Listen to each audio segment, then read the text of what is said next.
I am so frustrated with myself. So, do you know how I always prep the clay and I like my clay a little bit harder? Because usually what I get in the bag is a little bit too soft. Well, I usually set it out for a couple hours and then I re-wedge it. This time I did not do that, and I waited like maybe like 15 hours in between to the point where all the clay, and I'm talking about like $200 worth of clay, is as solid as brick now. So just really, really pissed off. Like obviously in the brain, that's all I'm thinking right now is violence. And so what better thing to do than to throw? And so that's what I'm gonna do right now. I'm just gonna get right into it. I don't have my head camera on, but I want the clay to see me today, and I want it to quake in fear of me. That's the type of energy I want to bring to the clay.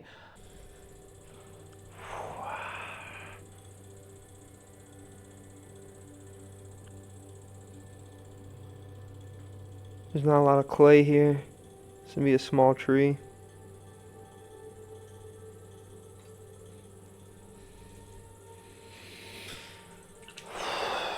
Get some more water out of the bottom. 1, 2, 3, 4, 5, 6. 1, 2, 3, 4, 5, 6. Okay.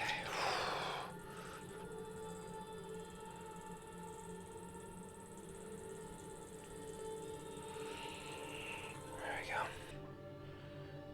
Really going across these two spots here. We'll interact with that one later. We'll curl this one up, and we're gonna have this one go out just a little bit. Pinch that in right at that bottom edge. Push that in. We're gonna have this one leaching over itself, having a nice curl right on the top rim there. Pushing that in rather than out. Then having this one crawl up over the other side. Interacting with this one here as they sort of create this maybe like an X or an infinity symbol or something. There we go. I think this one looks pretty good now.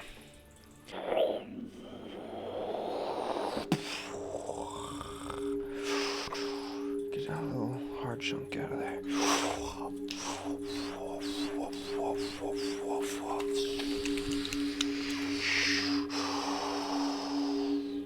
The rest of it like this. Okay. Hand right at the bottom. Do one pull to even it out. Get a little bit of water right on your wrist there.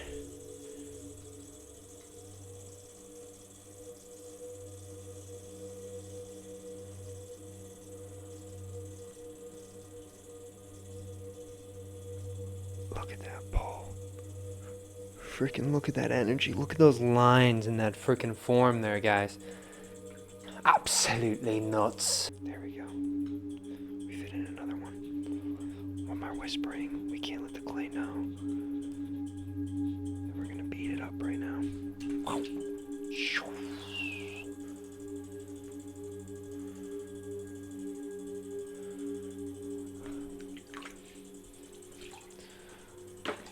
Pop that. Right on the bottom, pop that edge down. Let them kind of fall and nest how they want, right? Really respond to the form, have them be organic.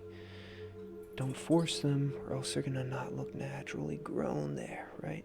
That's part of the idea of these pots, is that you're growing the object. You're not creating it, you're growing it.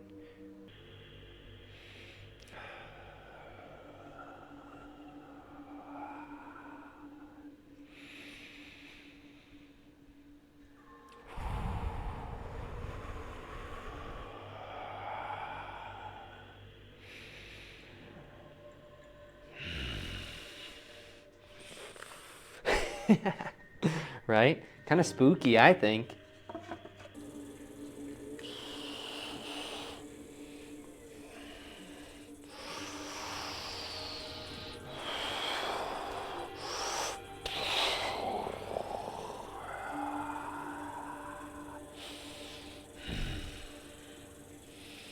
The energy.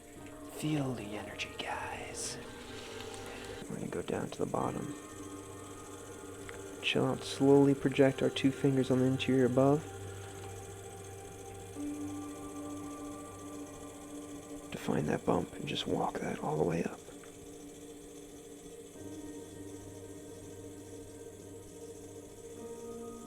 Look at that pole, guys.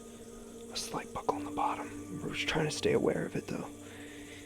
Look at that pole. That bottom edge. Grab that rim. Get that pinky out underneath there. Hook that pinky. Pull that out.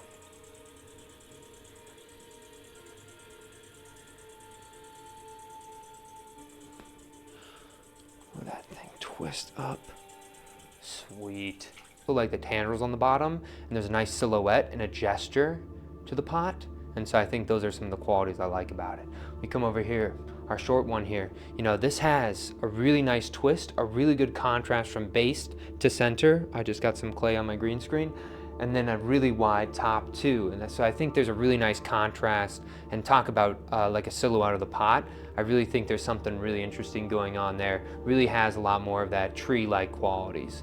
Anyway, right above me, we got the one that sort of ripped open on one side.